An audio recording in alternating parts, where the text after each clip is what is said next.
Leitura do Evangelho de João, capítulo 3, versículos 1 a 21. E o tema da nossa mensagem é a religiosidade dos religiosos da nova aliança. Você vai entender o tema e vai entender a mensagem também. Nós temos 4 evangelhos: Mateus, Marcos, Lucas e João. Talvez todos que estão aqui já tenham lido, se não na totalidade, em partes.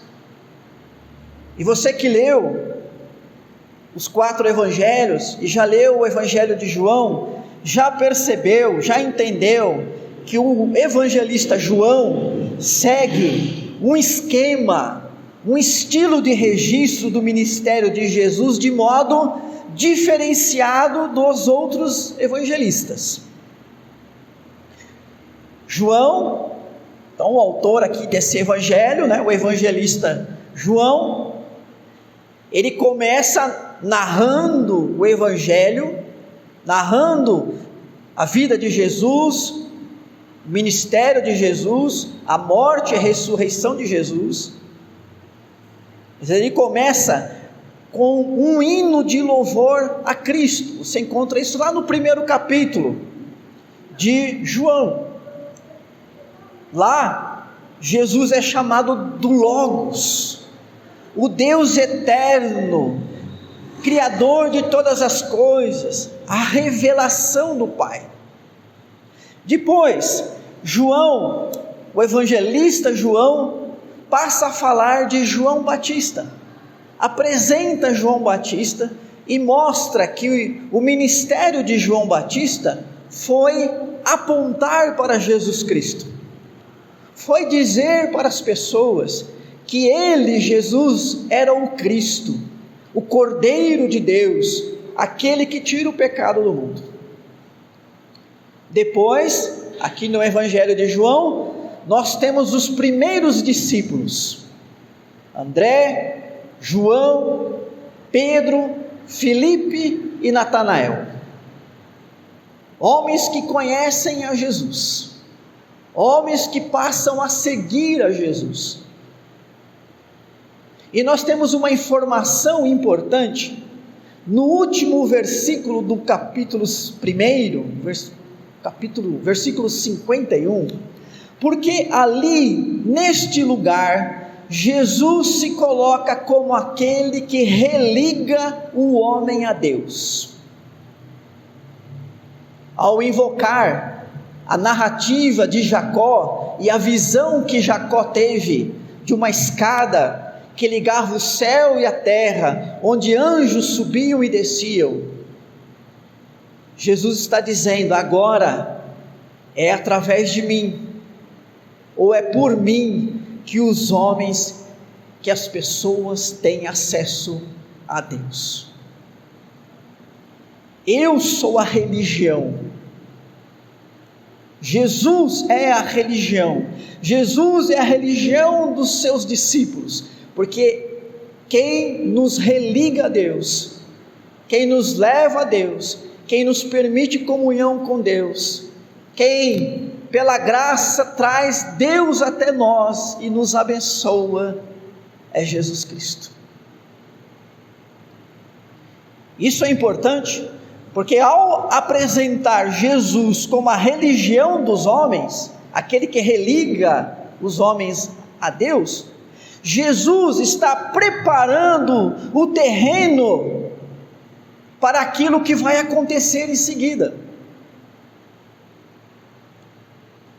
Então, logo depois do versículo 51, em que Jesus é a religião dos discípulos, não é, nenhuma outra instituição, mas ele mesmo agora é a pessoa que deve ser buscada. É em Jesus que as pessoas vão encontrar o acesso a Deus, a comunhão com Deus, a reconciliação com Deus.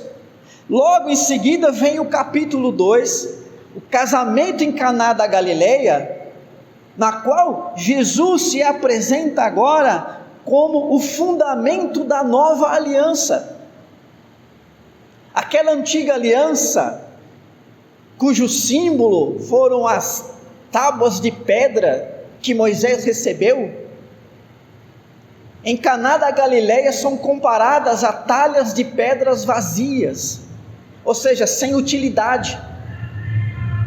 A antiga aliança, aquela aliança baseada em obras, baseada nas leis de Moisés, ela agora não tinha mais validade. O pacto de Deus, a aliança de Deus agora com os homens é por meio de Jesus Cristo. É como se Jesus dissesse: eu sou o fundamento da aliança que Deus está fazendo com vocês, é através de mim. Então veja que a religiosidade da nova aliança, do tempo que nós vivemos, ela é totalmente fundamentada em Jesus, não é mais fundamentada em ordenanças, em obras, em instituições, em locais, mas em Jesus Cristo. Seguida a narrativa do casamento da Galileia, nós temos a narrativa de Jesus no templo, que nós inclusive vimos a semana passada. E ali Jesus então, aquele que religa os homens a Deus, a verdadeira religião dos discípulos, vai ao templo para dizer que aquele templo humano já não tinha mais serventia. O templo humano, o templo feito de pedras, ele havia virado uma casa de negócios e interesses pessoais. Mas ele, Jesus, era um novo templo. É em Jesus que Deus se faz presente entre os homens, porque o templo é o lugar da presença de Deus, é onde Deus se manifesta entre os homens. E agora, irmãos, irmãs, vem a terceira narrativa, que é sobre um diálogo de Jesus com um típico religioso da antiga aliança, Nicodemos. Daí o nosso tema, a religiosidade dos religiosos. Você é religioso? Eu sou, você está aqui, né? Se alguém perguntar se você tem uma religião, ou se você é religioso, você fala que sim. Mas como que é a religiosidade dos religiosos da nova aliança?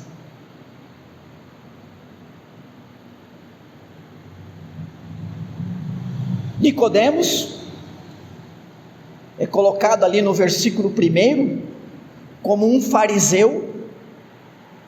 Havia algumas ramificações do judaísmo no tempo de Jesus, os fariseus, os saduceus, havia também o grupo dos zelotes, os essênios, mas o grupo religioso que mais se dedicava a guardar os mandamentos da lei mosaica eram os fariseus.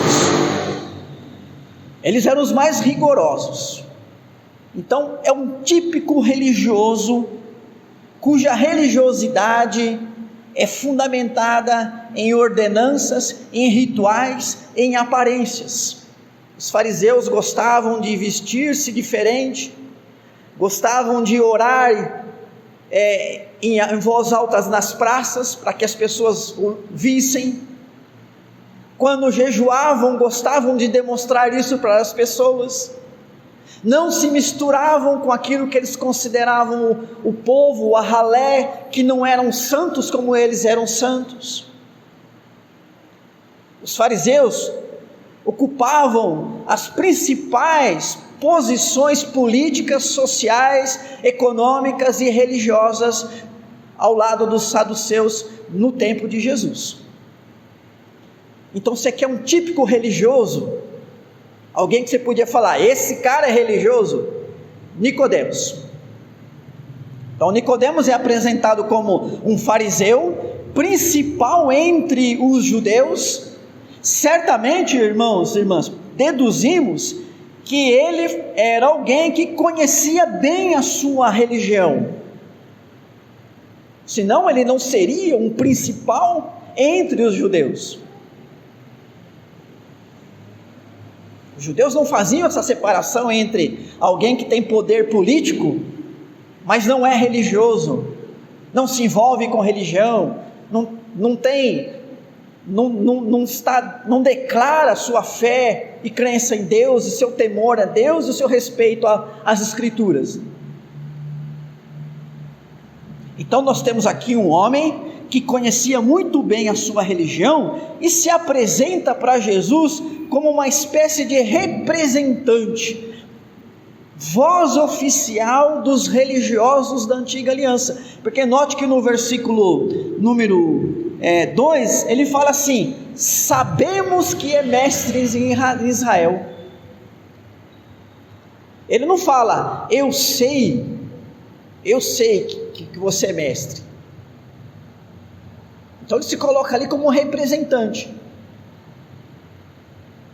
A palavra dele é um reflexo, ou traduz, ou representa o que os outros religiosos do tempo de Jesus pensavam também. E vai lá Nicodemos conversar com Jesus, e esse diálogo ele se desenvolve em 3 etapas. Depois você pode estudar esse texto com mais calma na sua casa. Você vai ver que os versículos 2 e 3 é uma primeira etapa desse diálogo, os versículos 4 a 8 uma segunda etapa desse diálogo, os versículos 9 a 21 uma terceira etapa nesse diálogo. E eu quero já chamar a sua atenção para algo importante do texto. Talvez a coisa mais importante a se notar nesse texto é que, apesar de Nicodemos ser religioso, apesar de Nicodemos ser um conhecedor da sua religião, um praticante dos rituais da antiga aliança, apesar de Nicodemos se colocar ali como a voz oficial da religiosidade judaica, o texto mostra que ele não conseguiu compreender Jesus. Ele não conseguiu entender o que Jesus estava dizendo para ele. Então você vê isso no versículo número 2, aliás, versículo número 4, versículo número 9, versículo número 10, onde o texto deixa bem claro que Nicodemos não estava compreendendo as palavras de Jesus. Interessante, como um homem religioso vai conversar sobre religião com Jesus, e ele não consegue entender as palavras de Jesus se apresentando a ele como a religião dos homens, falando de coisas espirituais, falando de Deus, da obra de Deus, do plano de salvação.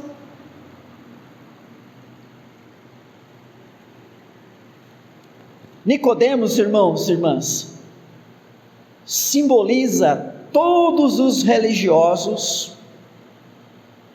em todos os tempos e até nos dias atuais, que conhecem os rituais, as ordenanças de sua religião, mas não compreendem Jesus, não compreendem Jesus como o fundamento da nova aliança, como o templo da nova aliança, não compreende as revelações de Jesus, não compreende as palavras de Jesus, as obras de Jesus, a vida de Jesus, o sacrifício remidor de Jesus e todas as coisas espirituais, do mundo espiritual, da obra de Deus, vistas em Jesus, mostradas por Jesus, ensinadas por Jesus.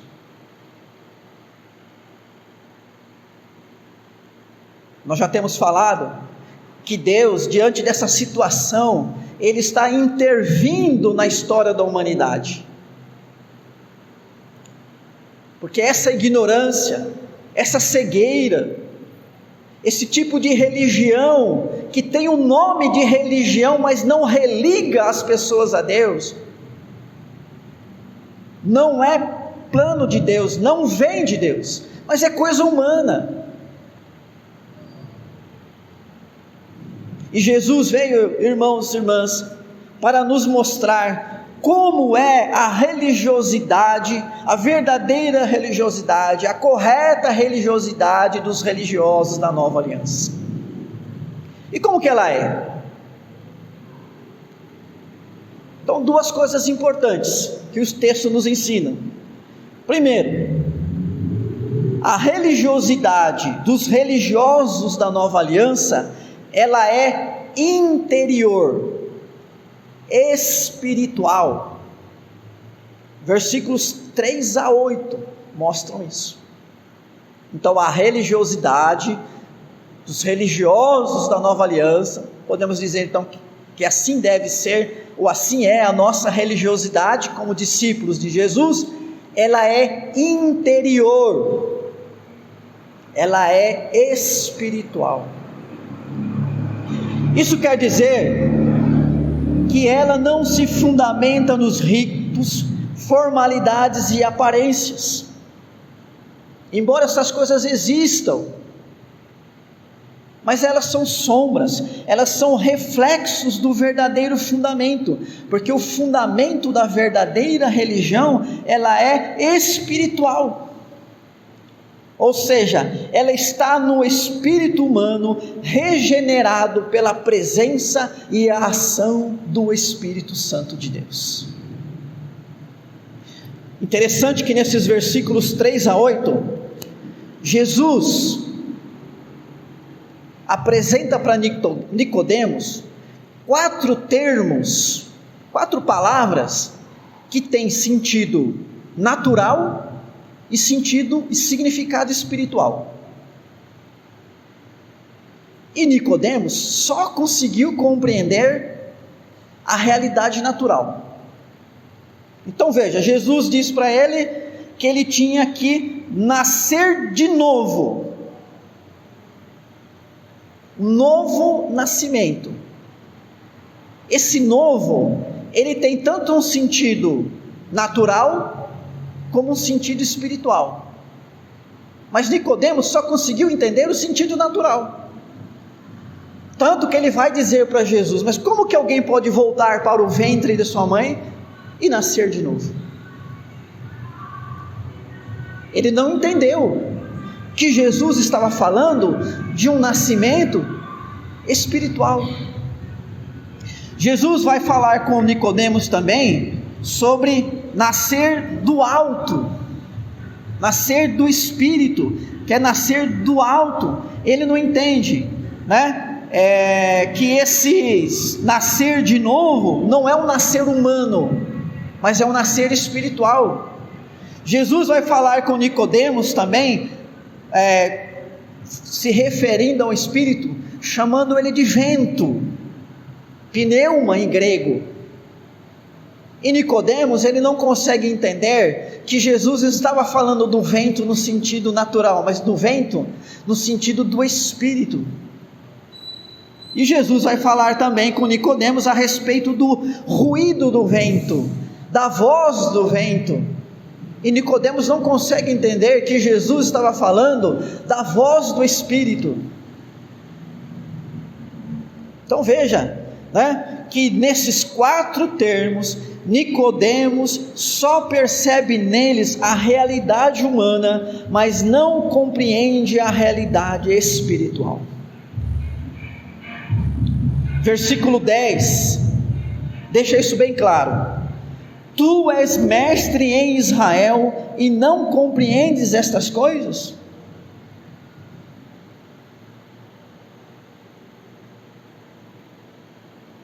Religiosos que não entendem as coisas espirituais, pessoas que não entendem a realidade espiritual.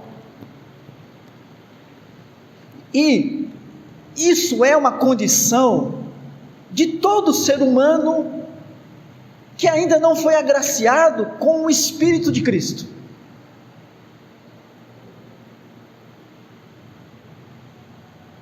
A Escritura, irmãos, irmãs, diz que sem a presença do Espírito Santo, nós somos mortos. Nós estamos espiritualmente mortos. Nós lemos isso hoje em Efésios, para você recordar, o versículo 1 do capítulo 2, estando mortos nos nossos delitos e pecados. Aí Paulo continua, pela graça Ele nos deu vida. A condição humana, irmãos, irmãs, é uma condição de ignorância da obra de Deus, da pessoa de Deus. Se você tem ouvido a voz de Deus, se você tem sentido aí no seu coração Deus falar com você, se tem havido o entendimento da Escritura Sagrada, não só o entendimento mental, mas aqui no seu coração, mostrando para você a importância da obra de Deus, de Jesus Cristo como seu Salvador, a necessidade que você tem dele, Jesus, a necessidade de você estar na igreja para cultuar a Deus, não por causa dos homens, do lugar, mas por causa de Deus, para servir a Deus, para honrar a Deus, para adorar a Deus, para ter comunhão com Deus, para exercer a sua fé. Saiba que isso já é a graça de Deus vivificando o seu coração, porque Deus o regenerou, Deus derramou sobre você o seu Santo Espírito. É isso que diz o texto, né? Porque Nicodemos falou, como é que eu posso voltar, nascer de novo? Como é que eu posso voltar para o ventre da minha mãe? E aí Jesus, é como se dissesse, Nicodemos, você não está entendendo, eu não estou falando de nascer de novo humanamente, eu estou falando de um nascimento espiritual. Por isso que no versículo 5, né, diz, em verdade te digo, quem não nascer da água e do Espírito, não pode entrar no reino de Deus. Porque quem não entende, quem não compreende o reino de Deus, dele não faz parte. Nascer da água e do Espírito. Quando nós vimos a respeito de Jesus no casamento de Caná da Galileia, ali nós já mencionamos e lemos textos bíblicos aqui no Evangelho de João, inclusive, que mostram que no Evangelho de João a água simboliza o Espírito. Nascer da água e do Espírito é o nascimento espiritual. É quando você que estava morto nos seus delitos e pecados é agraciado por Deus, e então Deus lhe concede a presença do Espírito Santo, e o Espírito Santo vai operar em você um novo nascimento. O momento, ou ato sacramental, o ato que representa, que simboliza a presença do Espírito Santo na vida de uma pessoa, porque ela nasceu de novo, é o batismo. O batismo é com água, a água simboliza o Espírito. Então o batismo é o sacramento que representa o batismo com o Espírito Santo na vida das pessoas, que o Espírito Santo foi dado, foi derramado sobre esta pessoa, e agora ela sim compreende as coisas espirituais. O Espírito é a força invisível como o vento, que atua no crente, tornando-o capaz de compreender as coisas da nova vida. Guarde bem isso. O sinal da presença do Espírito Santo não é a sua visibilidade, mas a capacitação do crente de compreender a messianidade de Cristo e as coisas relacionadas à religiosidade da nova aliança. Versículo 6, o que é nascido da carne é carne, o que é nascido do Espírito é Espírito. Ou seja, o nascimento humano, a condição humana, sem a interferência de Deus, sem a ação de Deus, é carne. E aquilo que eu tenho, que é meu, que é só meu, que é natural, não me possibilita compreender Deus. E se eu for um religioso sem o Espírito Santo, eu vou ser um religioso igual Nicodemos. Eu vou praticar rituais, eu vou saber falar ordenanças e vou até cumprir regras, eu vou frequentar lugares de religião ou de religiosidade, de encontros religiosos, mas é uma coisa apenas natural. Falta a vida espiritual, falta o novo nascimento, e é isso que Deus faz na vida das pessoas. A obra que Deus tem para você, se você ainda não tem certeza de que nasceu de novo, é te dar esse novo nascimento. Esse novo nascimento, ele não é conquistado por você, ele não é obra sua, é uma dádiva divina.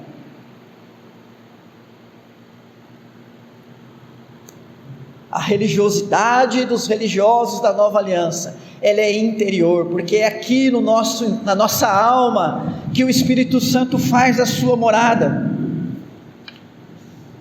e morando em nós, o Espírito Santo nos capacita então a compreender realidades e virtudes espirituais. O culto a Deus, a submissão a Deus, a vontade de Deus, a confiança na soberania de Deus, virtudes como o amor ao próximo, felicidade, paz, esperança e gratidão em todas as circunstâncias, justiça e a verdade como princípios divinos para a vida, a comunhão fraternal, a igreja como corpo de Cristo, a vida eterna, a fé e o viver pela fé. Isso marca os que nasceram de novo, os que são morada do Espírito Santo.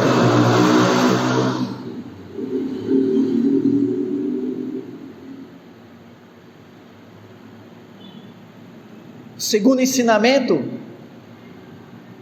do texto é que essa religiosidade dos religiosos da nova aliança, ela é exterior e comportamental. Olha lá, a primeira coisa, a religiosidade dos religiosos da nova aliança é interior e espiritual. Segundo lugar, ela é exterior e comportamental. Versículos 19 a 21. O exterior e comportamental não é o fundamento da nossa religiosidade, porque o fundamento é espiritual, é interior. Mas sem dúvida, irmãos e irmãs, é a maneira como a nossa religiosidade é demonstrada e exposta, colocada, né, em prática, demonstrada como verdadeiramente presente na vida das pessoas.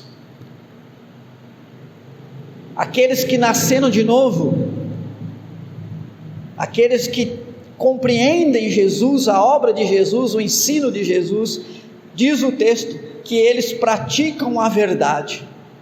Estes acolhem a luz que expõe suas obras, que vão glorificar a Deus. Versículo 21. Quem pratica a verdade aproxima-se da luz, a fim de que as suas obras sejam manifestas, porque feitas em Deus. Então veja, o fundamento da minha religiosidade é interior, é a presença do Espírito Santo. Mas no meu exterior, na maneira como eu vivo, nas minhas atitudes, pelos meus comportamentos, pelas minhas palavras, isso fica demonstrado de que realmente o Espírito de Deus está morando na minha vida. O apóstolo Paulo, ele vai trabalhar isso aqui numa linguagem diferente. Ele vai falar sobre obras da carne e o fruto do Espírito. Quando nós somos guiados pelo Espírito Santo, nós produzimos o seu fruto. E aí Paulo vai dizer que o fruto do Espírito é o amor, é a paz, é a longanimidade, é a alegria, é o domínio próprio, é o amor, a fé. É o fruto do Espírito. Então veja, eu tenho Deus comigo, porque Deus está aqui, a presença do Espírito Santo está em mim. De alguma maneira, isso não tem como ficar preso não tem como Deus morar no meu interior e isso não refletir em quem eu sou, o que eu faço, como eu decido, como eu faço escolhas, como eu dirijo a minha vida, como eu conduzo minha vida conjugal, minha vida familiar, minha vida profissional, minha vida financeira, minha vida moral. A religiosidade lá de homens como Nicodemos era só de nome, só de aparência, só de ritual, mas eles não tinham amor, eles não tinham piedade, eles não tinham misericórdia. Eram homens que praticavam santidade por mera hipocrisia, homens que Jesus chamou de sepulcro caiado.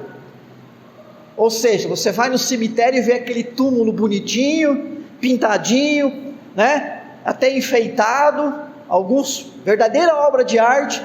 O que tem dentro dele é podridão, é morte. Uma pessoa que é como um sepulcro caiado, uma pessoa que por fora, ela tem uma boa aparência. Então, olhando para ela como religioso, ela parece ser uma excelente pessoa religiosa, mas quando você vai conhecendo a fundo quem ela é, como ela leva a vida dela, como que acontece a vida dela de segunda a segunda, naqueles momentos que não tem ninguém ali, olhando e fiscalizando, mas que Deus sabe muito bem o que acontece, quando fechado nas quatro paredes, ela é uma pessoa mundana, entregue às coisas do mundo, à pecaminosidade. Isso é hipocrisia. Aqui fala de praticar a verdade, não fala aqui de falar a respeito da verdade, mas de praticar a verdade. Quem pratica a verdade aproxima-se da luz. A luz é uma dádiva de Deus para revelar as coisas. Você entra num ambiente escuro, você não sabe o que tem ali dentro, os perigos que tem ali dentro, onde você encontra as coisas ali. Então você precisa de uma fonte de luz, nem que seja uma vela, aquela luzinha fraca, mas para que você possa ver. Quando existe luz, as trevas são dissipadas e a verdade vem à tona. Tem muita gente que não quer que Deus revele quem Ele verdadeiramente é, porque se revelar quem Ele é, ele vai ficar envergonhado. É o que diz então, o versículo 19: a luz veio ao mundo, e os homens amaram mais as trevas do que a luz, porque as suas obras eram más. Pois todo aquele que pratica o mal aborrece a luz, e não se chega para a luz, a fim de não serem arguidas as suas obras, ou seja, a fim de que elas não sejam colocadas à prova, e fique muito claro para todo mundo, de que aquela pessoa não passava de um hipócrita, praticante das coisas más, com aparência de gente boa.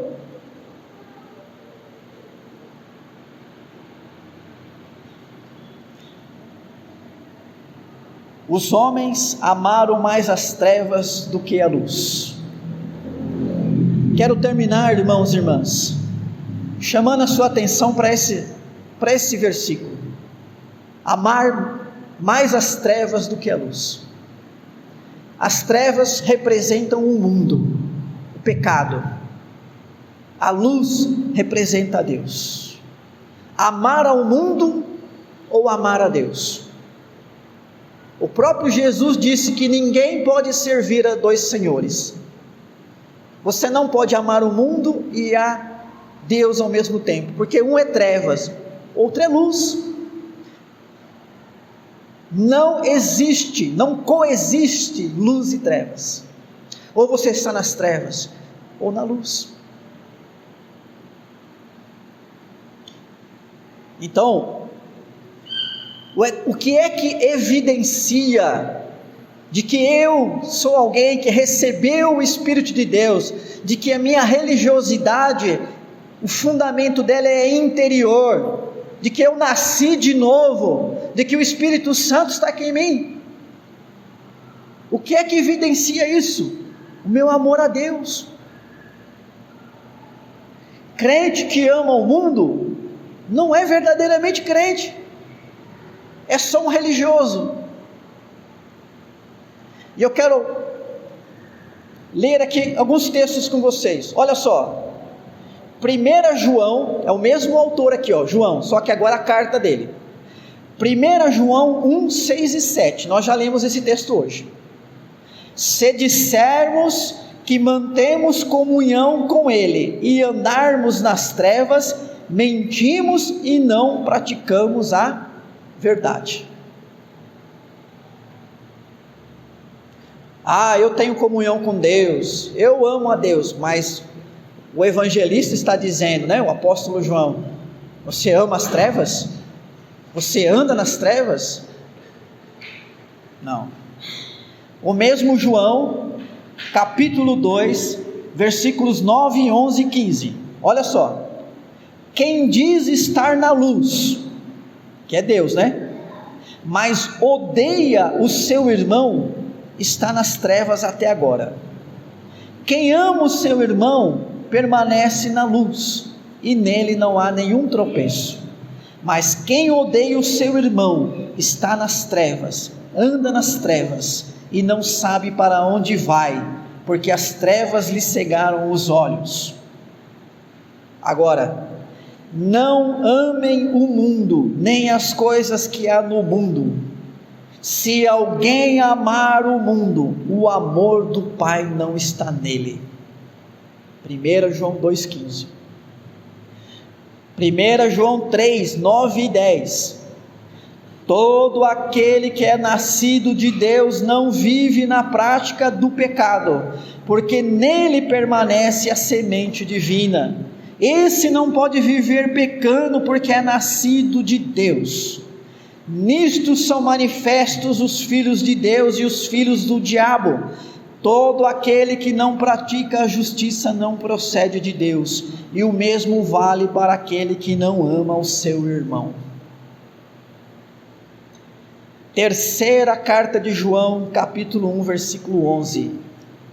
Amado, não imite o que é mal, e sim o que é bom. Quem pratica o bem, procede de Deus. Quem pratica o mal, jamais viu a Deus. Então existe sim evidências. A religiosidade dos discípulos, essa religiosidade chamada Jesus, ela nos concede o seu Santo Espírito, que nos regenera, que nos aviva interiormente, que nos transforma e que nos leva a ter uma vida transformada, uma vida em que nós amamos a Deus, amamos ao próximo, uma vida em que nós privilegiamos a verdade, a honestidade, a justiça, as virtudes que vêm de Deus, uma vida cristã evidenciada pelas obras. Uma vida cristã, ser crente, ter fé e não ter obras, que evidencie isso. O apóstolo Tiago, irmão de Jesus, vai dizer que esse tipo de fé é morta.